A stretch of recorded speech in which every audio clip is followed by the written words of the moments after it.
আরমান আর না দাঁড়িয়ে হন নিয়ে বের হয়ে গেল বাসা থেকে, কারণ ইমার ওপর দিয়ে এখন যেটা যাবে সেটা হয়তো ওর সহ্য হবে না।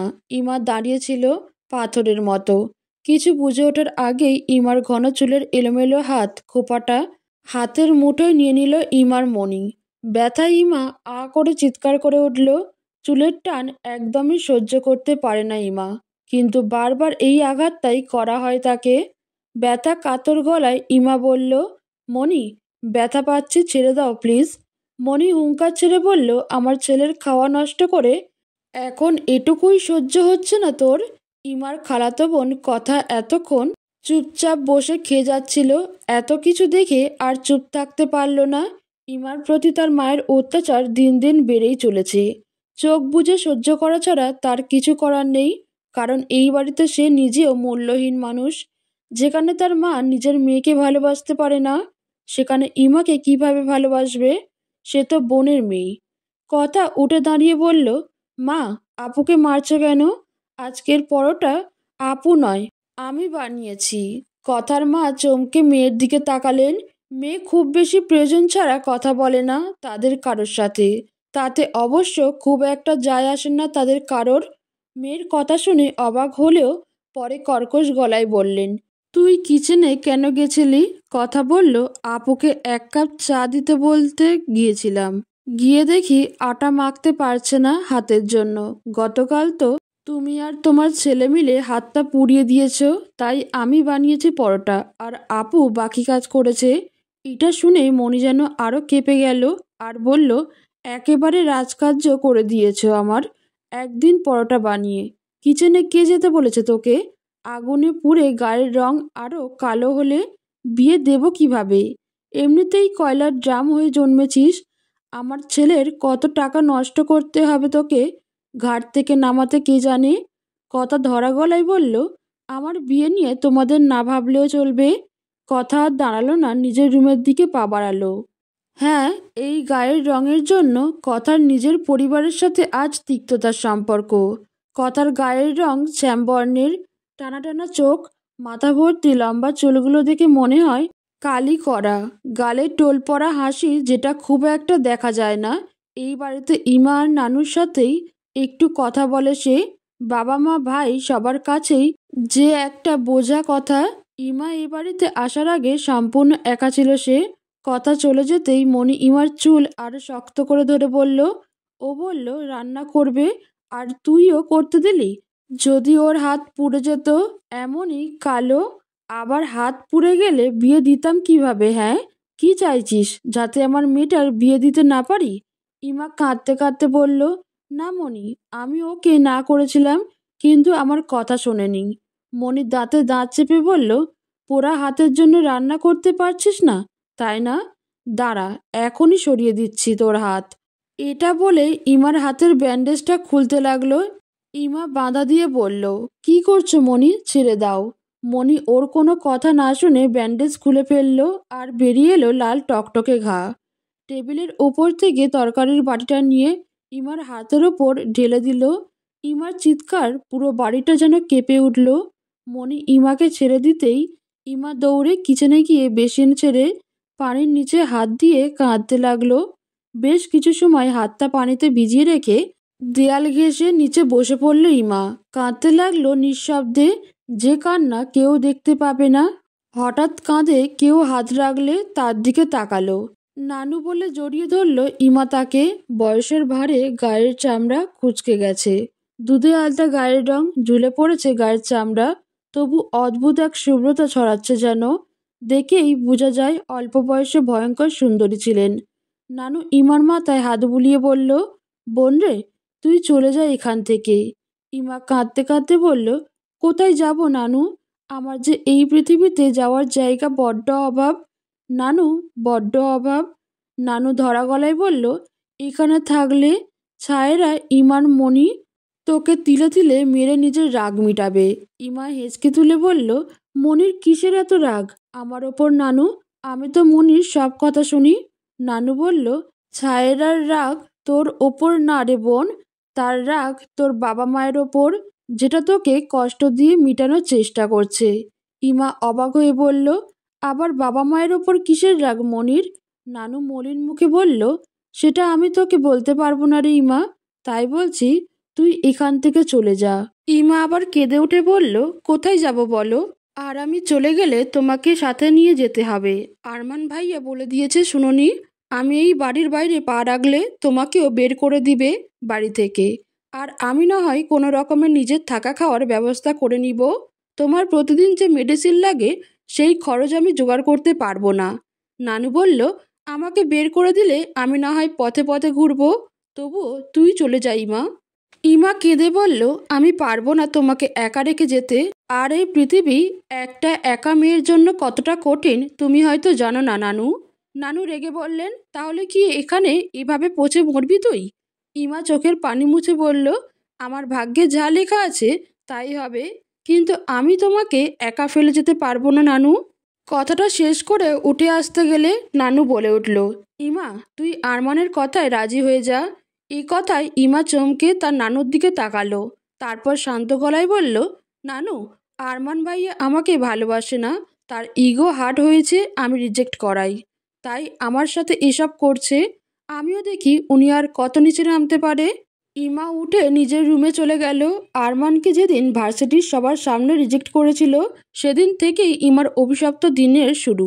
ভার্সিটিও তার এখন যাওয়া হয় না খুব একটা, কোনো সপ্তাহে 2 দিন, আবার কোনো সপ্তাহে 1 দিনও না। শুধু পরীক্ষাটা দিতে পারে।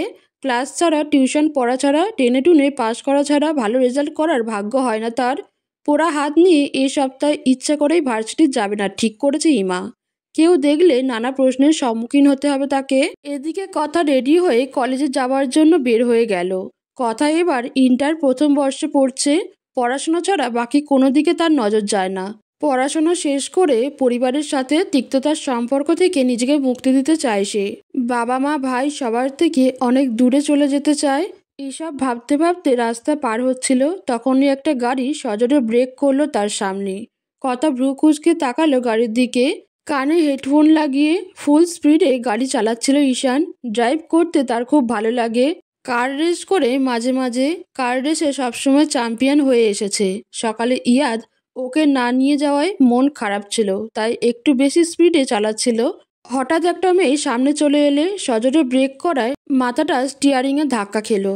মাথা না কাটলেও বেশ ব্যথা পেয়েছে, তাই রাগী ফেস নিয়ে সামনে তাকিয়ে দেখে মেয়েটার চোখে মুখে ভয়ের ছাপ নেই, বরং ভ্রু কুঁচকে তাকিয়ে আছে। ঈশান গাড়ি থেকে নেমে রেগে বলল, দেখে রাস্তা পার হতে পারেন না? এখনই অ্যাক্সিডেন্ট করলে তো রাস্তার লোকজন আমাকে গণধোলাই দিত। কথা ঈশানকে দেখতে লাগলো। সিল্কি চুল বাতাসে উড়ছে, গায়ের রং সদ্য জন্মানো ইঁদুরের বাচ্চার মতো। একবার স্টোর রুমে পুরনো একটা বই খুঁজতে গিয়ে কথা দেখেছিল সদ্য জন্মানো ইঁদুরছানা। এর গায়ের রং তেমনই লাগছে কথার কাছে। এটা ভেবে আনমনে হাসলো কথা। ছেলেটা জোড়া ভ্রু কুঁচকে তাকিয়ে আছে কথার দিকে। ঠোঁটগুলি লাল রঙের, গায়ে ব্ল্যাক টি শার্ট আর ব্লু জিন্স প্যান্ট, টি শার্টের গলায় সানগ্লাস ঝুলিয়ে রেখেছে। কথা বড়সড় একটা ক্রাশ খেলো, কিন্তু পরক্ষণেই নিজের অবস্থান মনে পড়তেই নিজেকে সামলে নিল। তার জন্য এসব চিন্তা করাও অন্যায়। ঈশান উত্তর না পেয়ে কথাকে একবার দেখে নিল পা থেকে মাথা পর্যন্ত।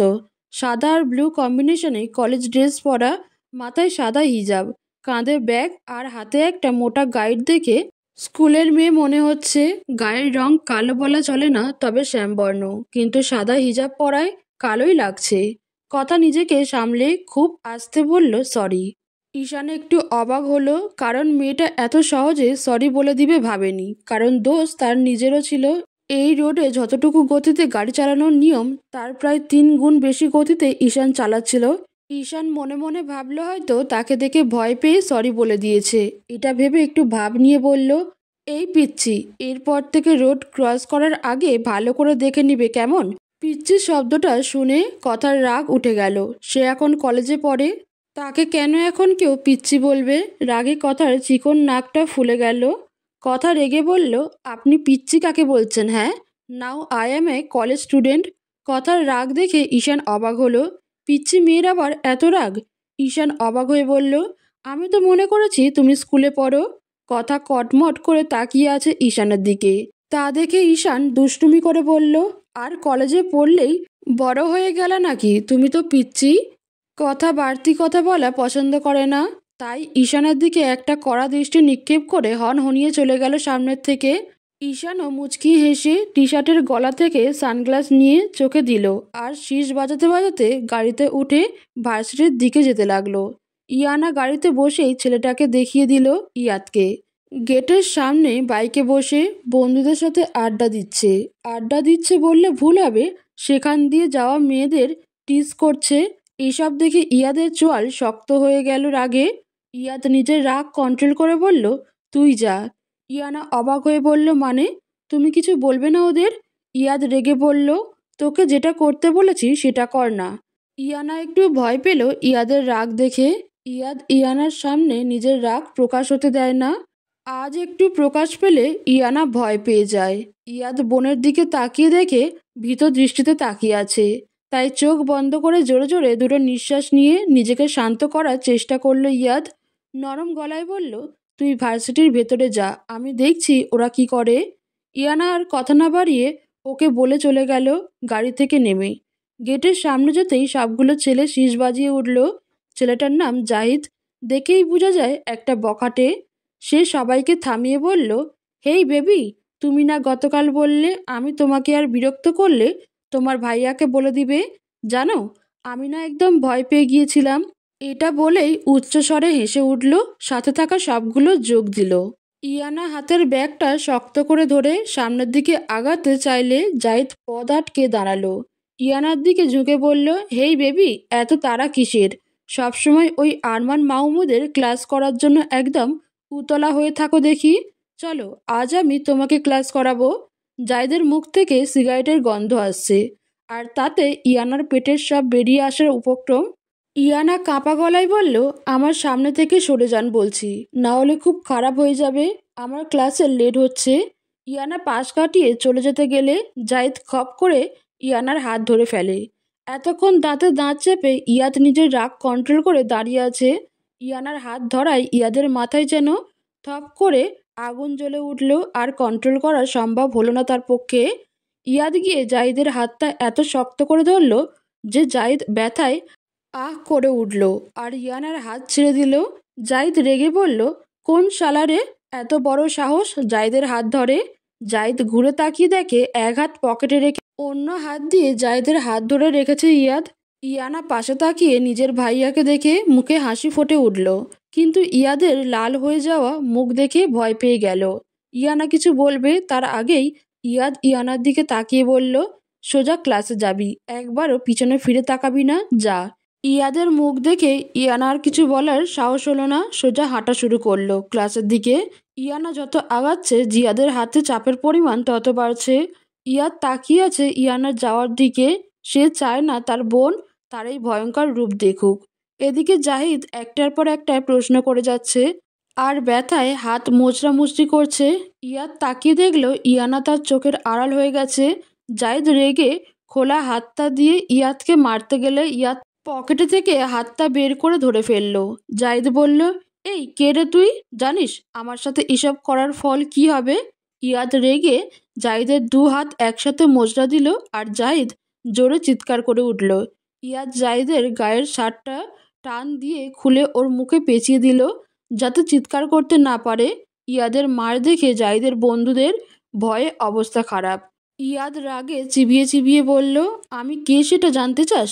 একটু আগে যে মেয়েটার হাত ধরার সাহস করেছিলি সেই মেয়েটার ভাই। নাম জানিস ওই মেয়ের? ইয়ানা হামিদ। এই আবরার হামিদ ইয়াদের একমাত্র দুর্বলতা। এই ইয়াদের কলিজার টুকরা ইয়ানা হামিদ, যাকে ছাড়া আর পৃথিবীর কারো জীবনে এক বিন্দু মূল্য নেই। আরবার হামিদ ইয়াদের কাছে। ইয়াদের মুখের দিকে তাকিয়ে জাহিদের আত্মা কেঁপে উঠল ভয়ে। ভয়ঙ্কর দেখতে লাগছে ইয়াদকে। ইয়াদ জাহিদের কানের কাছে গিয়ে ধীর গলায় বলল, আমি তোর কলিজাটা বের করে দেখতে চাই। কত বড় কলিজা নিয়ে তুই আরবার হামিদ ইয়াদের বোনের হাত ধরছিস? জাহিদ ভয়ে ছুটোছুটি করতে লাগলো, কিন্তু কিছুই করতে পারছে না। মুখও বেঁধে দিয়েছে ইয়াদ, তাই কিছু বলতেও পারছে না। জাহিদের বন্ধুরা ভয়ে অনেক আগেই পালিয়ে গেছে। মুহূর্তের মধ্যে কয়েকটা কালো গাড়ি এসে থামলো ইয়াদের সামনে, আর জাহিদকে টেনে হিঁচড়ে গাড়িতে তুলে নিয়ে চলে গেল। ইয়াদ বাঁকা হাসি দিয়ে নিজের ড্রেসটা একটু ঝেড়ে গাড়িতে উঠে গেল। ইয়াদ সোজা নিজের অফিসে চলে গেল। ইয়ানা ক্লাসের সামনে এসে দেখে ক্লাস শুরু হয়ে গেছে। ভয়ে একটা ঢোক গিলে নিল ইয়ানা। আজকের প্রথম ক্লাসটাই আরমান স্যারের। আরমান মাহমুদ এই ভার্সিটিতে পড়াশোনা শেষ করে এখানেই টিচার হিসেবে জয়েন করেছে। আগে অনার্স পর্যন্ত ক্লাস নিত, কিন্তু নিজের যোগ্যতার জন্য এখন মাস্টার্সের ক্লাসও নেয়। উজ্জ্বল শ্যামবর্ণ গায়ের রং, বড় বড় ভাষা চোখ, মাথার চুলগুলো হালকা কোঁকড়ানো, পিঙ্ক কালার ঠোঁট, আর সবচেয়ে নজর কাড়া তার গালের টোল পড়া হাসি। আর সে সুঠাম দেহের অধিকারী। ভার্সিটির সব মেয়ে তার জন্য পাগল, কিন্তু সবাই জানে তার কাছে পাত্তা পাওয়া যাবে না। 4 বছর আগে অনার্স ফার্স্ট ইয়ারে ইমা নামের একটা মেয়েকে নবীনবরণ অনুষ্ঠানে সবার সামনে প্রপোজ করেছিল আরমান স্যার। তখন স্যার হিসেবে কেবল জয়েন করেছিল তিনি। মেয়েটা স্যারকে রিজেক্ট করে, কিন্তু পরে জানা যায় স্যারের বন্ধুদের সাথে বাজি ধরেছিল স্যার। স্টুডেন্টকে প্রপোজ করতে পারবে না বলে তার বন্ধুরা বাজি ধরেছিল। তবে এই ব্যাপারটা পুরো বছর সমালোচনায় ছিল। এরপর আর এমন কোনো কিছু ঘটেনি যাতে বোঝা যাবে স্যার সত্যি মেয়েটাকে ভালোবাসে। ইয়ানা অবশ্য মেয়েটাকে দেখেনি, একদম শান্ত স্বভাবের মানুষ। স্যার কিন্তু ঠান্ডা মাথায় থেকে নর্মাল কথায় কিভাবে মানুষকে অপমান করা যায় সেটা হয়তো তার থেকে শেখা উচিত। ইয়ানা ভাবছে তাকে হয়তো আজ এত স্টুডেন্টের সামনে অপমানিত হতে হবে। ইয়ানা কাপা গলায় বলল, may I come in sir? Arman দরজার দিকে না তাকিয়ে বলল, come and stand in front. Yana অবাক হয়ে তাকালো। সে সামনে এসে কেন দাঁড়াবে বুঝতে পারল না। বেশি কথা না বলাই ভালো মনে করে ইয়ানা চুপচাপ ক্লাসে ঢুকে সামনে দাঁড়ালো। আরমান বইয়ের দিকে দৃষ্টি সীমাবদ্ধ রেখে বলল, ডিয়ার স্টুডেন্ট, মিস ইয়ানাকে ভালো করে দেখে নিন। ইনি আমাদের দেশের বিশিষ্ট শিল্পপতি ইয়াসিন হামিদের মেয়ে অ্যান্ড আরবার হামিদ ইয়াদের বোন। তাই ভার্সিটির নিয়মে উনি চলেন না, বরং উনার নিয়মে ভার্সিটি চলে। যখন ইচ্ছে করবে তখন আসবে, আর যখন ইচ্ছে চলে যাবে। সবাই চুপচাপ বসে আরমানের কথা শুনছে। অন্য কোনো স্যার এ কথা বললে হয়তো এতক্ষণ হাসির রোল পড়ে যেত, কিন্তু আরমানের ক্লাস বলে সবাই চুপ। কারণ সবাই জানে হাসলে আবার তাদের কোন অপমানের শিকার হতে হবে কে জানে। আর এদিকে অপমানে ইয়ানার চোখ টলমল করছে পানিতে, এক দৃষ্টিতে তাকিয়ে আছে ফ্লোরের দিকে। আরমান আবারও বলল, মিস ইয়ানা, আপনার এই নিয়মটা অন্য টিচারদের ক্লাসে প্রয়োগ করবেন? আমার ক্লাস করতে হলে ভার্সিটির নিয়মেই ক্লাসে আসতে হবে। আমার কথা বুঝতে পেরেছেন মিস ইয়ানা হামিদ? ইয়ানা শুধু মাথা নাড়িয়ে হ্যাঁ বলল। তা দেখে আরমান বলল, এবারের মতো সুযোগ পেয়েছেন, তবে নেক্সট টাইম এমন হলে আমার ক্লাসে আসতে পারবেন না। এবার নিঃশব্দে নিজের জায়গায় গিয়ে বসুন। ইয়ানা আরমানের কথা মতো নিঃশব্দে নিজের সিটে গিয়ে বসে পড়ল। ইয়ানা সিটে বসলে তার বেস্ট ফ্রেন্ড নিধি তাকে সান্ত্বনা দিয়ে পিঠে হাত রাখে। ইয়ানা কখনো বাবা কিংবা ভাইয়ের পাওয়ার ভার্সিটিতে দেখায় না। ভালো স্টুডেন্ট হওয়ার জন্য সব টিচার অত্যন্ত স্নেহ করে তাকে, কিন্তু আরমানের কাছে ভালো কিংবা খারাপ কোনো স্টুডেন্টের আলাদা জায়গা নেই। তার কাছে সবাই একই ব্যবহার পায়। যে একদিনও আরমানের কোনো কোশ্চেনের আনসার দিতে না পারে সে যেমন অপমানের শিকার হয়, আর যে প্রতিদিন তার সব কোশ্চেনের আনসার দিতে পারে কিন্তু একদিন কোনো কারণে দিতে না পারলে সেই একই অপমানের শিকার হয়। ইয়ানা চেনে আরমানকে, তাই তার কথায় মন খারাপ না করে চোখ মুছে ক্লাসে মনোযোগ দেওয়ার চেষ্টা করলো। ইয়াদ অফিসে গিয়ে নিজের কেবিনে চলে গেল, আর পিছু পিছু গিয়ে উপস্থিত হলো তার পিএ রনিত সরকার, ছিপছিপে গড়নের একটা ছেলে। ছেলেটা হিন্দু, তবে খুবই শান্ত স্বভাবের। সেটা না হলে হয়তো ইয়াদের কাছে এতদিন টিকতে পারতো না। ইয়াদ যদি বিনা কারণে রেগে রনিতের মাথায় একটা বাড়িও দেয়, সে নিজের আঘাতের কথা চিন্তা না করে বলবে, স্যার আপনার লাগেনি তো? ইয়াদ তাই খুবই স্নেহ করে রনিতকে, হয়তো ততটা ঈশানকেও করে না। ইয়াদকে রেগে থাকতে দেখে রনিত ভয়ে ভয়ে বলল, স্যার কফি আনবো আপনার জন্য? ইয়াদের মাথা থেকে কিছুতেই ইয়ানার ভীত ফেসটা যাচ্ছে না। বারবার চোখের সামনে ভেসে উঠছে সেটা, তার সাথে ছেলেগুলোর বাজে কথা কানে বাজছে। ইয়ানাকে খুব ভালোবাসে ইয়াদ, বলা যায় ইয়ানা ইয়াদের প্রাণ ভ্রমর। বোনটা ছাড়া আপন আছেই বা কে তার? যারা আছে সবাই মুখোশধারী, তাদের মুখোশের আড়ালে লুকিয়ে আছে ঘৃণিত চেহারা। তাই একমাত্র বোনের কষ্টে তার হৃদয়টা ক্ষত বিক্ষত হয়ে যায়। ইয়াদ থমথমে গলায় বলল, রনিত আজকের রুটিন কি? রনিত নিজের হাতে ডায়েরিটা খুলে দেখে বলল, স্যার আজকে সকাল 10টা থেকে বিকাল 4টে পর্যন্ত পরপর 3টা মিটিং আছে। প্রথমেই আছে খান গ্রুপ অফ কোম্পানির সাথে, আর তারপর মির্জা গ্রুপ অফ কোম্পানি, আর শেষে একটা কোরিয়ান কোম্পানির সাথে মিটিং। ইয়াদ বলল, এর মধ্যে কোনো মিটিং ক্যান্সেল করা যাবে? রনিত বলল, নো স্যার, প্রত্যেকটা মিটিং অনেক গুরুত্বপূর্ণ আমাদের কোম্পানির জন্য, তবে মাঝে আধ ঘন্টার লাঞ্চ ব্রেক আছে। এটা শুনে ইয়াদ বাঁকা হাসলো। তারপর রনিতকে বলল মিটিংয়ের অ্যারেঞ্জমেন্টটা কমপ্লিট হয়েছে কি না দেখে নিতে। রনিত ইয়াদের কথা মতো চলে গেল মিটিং রুমের দিকে। কিছুক্ষণ পর থেকেই শুরু হলো মিটিং। পরপর 2টা মিটিং শেষ করে বের হলো ইয়াদ। ইয়াদের পেছনে পেছনে রনিত বের হয়ে বলল, স্যার পরের মিটিংটা একটা 5 স্টার হোটেলে। ইয়াদ অফিস থেকে বের হয়ে যাওয়ার পথে পা বাড়িয়ে বলল, ফাইলগুলো সাথে নিয়ে অফিসের গাড়ি দিয়ে চলে যেও, আর লোকেশন আমাকে টেক্সট করে দিও, ঠিক সময়ে পৌঁছে যাব। রনিত বলল, স্যার এখন কোথায় যাচ্ছেন? এখন তো আপনার লাঞ্চের সময়। রনিতের কথা শুনে রাগী চোখে তার দিকে তাকালে রনিত মাথা নিচু করে ফেলে বলে, সরি স্যার। ইয়াদ রাগী গলায় বলল, আমার কাজে কারো ইন্টারফেয়ার আমি পছন্দ করি না। সেটা বারবার ভুলে যাও কেন রনিত? আমার কাজের কৈফিয়ত চাওয়ার অধিকার আমি কাউকে দেইনি, আর কখনো দিবও না। আর কখনো এই ভুলটা করো না, ফল ভালো হবে না। যেটুকু করতে বলেছি শুধু সেটুকু করবে। রনিত মাথা নাড়িয়ে বলল, ওকে স্যার। ইয়াদ গোটা গোটা পা ফেলে বের হয়ে গেল অফিস থেকে। রনিত যেন এতক্ষণে ভালো করে শ্বাস নিতে পারছে। যতক্ষণ ইয়াদ সামনে থাকে শ্বাস নিতেও যেন কষ্ট হয়। এই অফিসে 4 ভাগের 1 ভাগ মেয়ে আর বাকি সব ছেলে। মেয়ে যারা আছে ইয়াদের সামনে যাওয়ার অনুমতি নেই। মেয়েগুলো ইয়াদকে দূর থেকে দেখে শুধু আফসোস করে, এমন একটা ছেলেকে কাছ থেকে দেখার সৌভাগ্য হয় না তাদের। ইয়াদ ফুল স্পিডে গাড়ি চালিয়ে ফার্ম হাউসের একটা গোডাউনে হাজির হলো। সেখানে হাত পা বাঁধা অবস্থায় পড়ে আছে জাহিদ, আর তার সাথেই তার সেই বন্ধুরা। ইয়াদ তা দেখে বাঁকা হেসে একটা চেয়ার টেনে তাদের সামনে বসলো। আশেপাশে গার্ড নিয়ে দাঁড়িয়ে আছে ইয়াদের গার্ডগুলো। প্রত্যেকটা গার্ড বডি বিল্ডার আর ক্যারাটে জানা, সাথে শার্প শুটার প্রত্যেকে। ইয়াদ নিজেই তাদের তৈরি করেছে একজন ক্যারাটে মাস্টারের সাহায্যে। ইয়াদ নিজে ক্যারাটেতে অভিজ্ঞত অ্যান্ড শার্প শুটার। ইয়াদের কথায় কেউ ওদের গায়ে হাত তোলেনি, শুধু তুলে এনে বেঁধে রেখেছে। ইয়াদ ওদের দিকে তাকাতেই তখনকার সব আবার চোখে ভাসতে লাগলো, আর রাগে কপালের রগ ফেটে উঠল। যতক্ষণ না ওদের উচিত শাস্তি হচ্ছে ইয়াদের শান্তি হবে না। ইয়াদ তার মেইন গার্ড জাম্বির দিকে তাকিয়ে বলল, গরম লোহা নিয়ে এসো জাম্বি। জাম্বি এসে থেকেই সব ঠিক করে রেখেছিল। ইয়াদ বলতেই ইয়াদের সামনে এনে রাখলো। ইয়াদ হাতে গ্লাভস পরে লোহাটা হাতে নিয়ে জাহিদের হাতে চেপে ধরল। জাহিদ চিৎকার করতে পারছে না, শুধু যন্ত্রণায় ছটফট করছে। ইয়াদ পৈশাচিক আনন্দ পাচ্ছে জাহিদের ছটফট দেখে। দাঁত কিটমিট করে ইয়াদ বলল, আমার বোনের নরম হাতের স্পর্শের পর এমন গরম স্পর্শ কেমন লাগছে মিস্টার জাহিদ তালুকদার? জাহিদ শুধু ছটফট করছে। লোহাটা একসময় জাহিদের হাতটা ভেদ করে অন্য পাশ দিয়ে বের হয়ে গেল। ইয়াদ জাম্বিকে বলল, মুখটা খুলে দাও জাম্বি। ইয়াদের কথা মতো জাম্বি মুখটা খুলে দিতেই জাহিদ গগন বিদারী চিৎকার করে উঠল।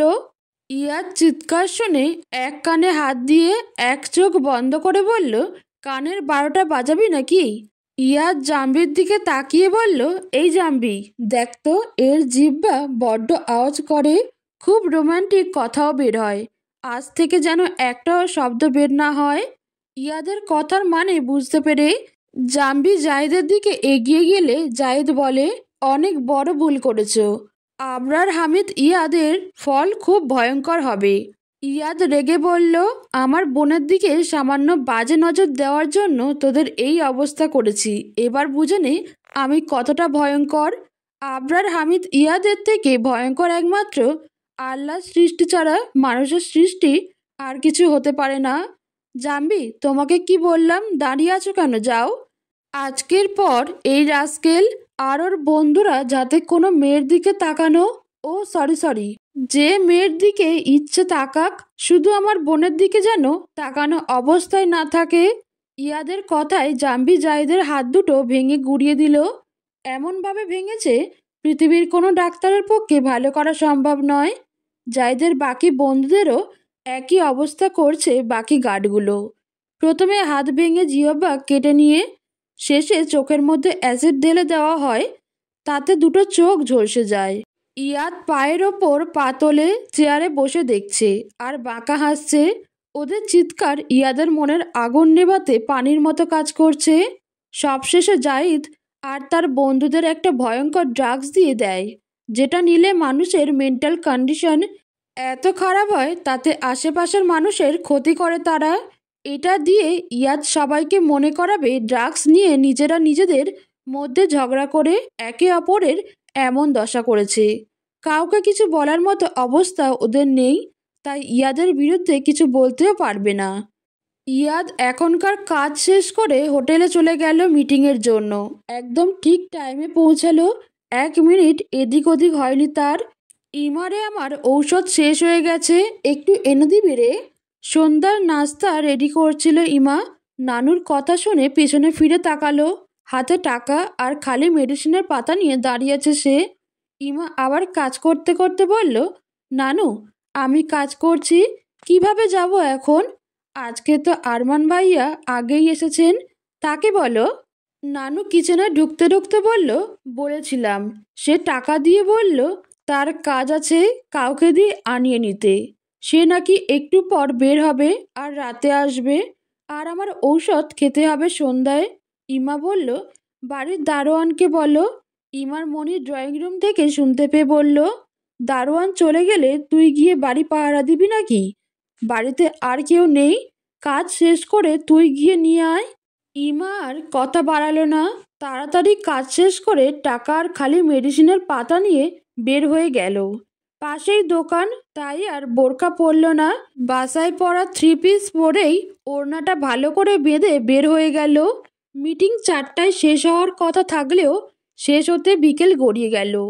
রনিত অফিসের গাড়ি দিয়েই চলে গেল, আর ইয়াদ নিজের গাড়ি নিয়ে আবার অফিসের দিকে রওনা হলো। মুখে চরম বিরক্তির ছাপ নিয়ে ড্রাইভ করছে। বাসা থেকে বের হতেই মাথাটা কেমন ঘুরে উঠল ইমার। হাতের ব্যথায় রাতে জ্বর হয়েছিল, আবার সকালে তরকারি ফেলায় জ্বালা আর ব্যথা দুটোই বেড়েছে। হয়তো আবার জ্বর আসবে। আরমান সকালে না খেয়ে যাওয়ায় সারা দিনের খাবার দেওয়া হয়নি ইমাকে। এখন আর শরীরটা চলছে না। কপাল খারাপ হলে যা হয় তাই হলো, বাসার পাশের ফার্মেসিসটা বন্ধ। ইমা বিড়বিড় করে বলে উঠল, এটাকেও আজই বন্ধ রাখতে হলো? এখন কতদূর যেতে হবে আমাকে আবার? আর বোরকা না পরায় কেমন অস্বস্তি হচ্ছে। বাসায় গিয়ে আবার বোরকা পরে আসার শক্তি নেই শরীরে। এভাবেই যেতে হবে। নিজের মনে বকবক করে অন্য ফার্মেসির দিকে পা বাড়ালো। পরের ফার্মেসিসটা মেইন রোড দিয়ে সামনে এগিয়ে যেতে হবে। ওদিকে মানুষের আনাগোনা কম, গাড়ির যাতায়াত বেশি। বাধ্য হয়ে সেখানেই যাওয়ার জন্য পা বাড়ালো ইমা। এদিকে সন্ধ্যাও নেমে আসছে। গাড়ির চাকায় একটা লাথি মেরে ইয়াদ বলল, এটাকে এক্ষুনি খারাপ হতে হলো?